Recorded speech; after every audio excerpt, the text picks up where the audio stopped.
Goalkeeper.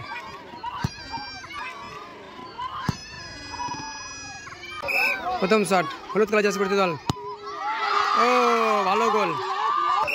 প্রথম shot, হলুদ colour jersey পরিহিত দল। ও ভালো গোল। প্রথম শট বাইরে মারলো বল। প্রথম বলটা বাইরে মারলো। উত্তেজনা দেখো পূর্ণ।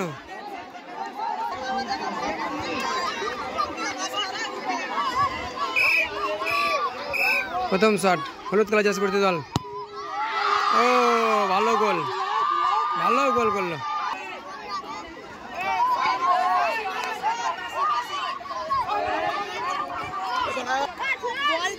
গোলকিপার মারছে, গোলকিপার সেভ করে দিল, দুটো সেভ করে দিল বল।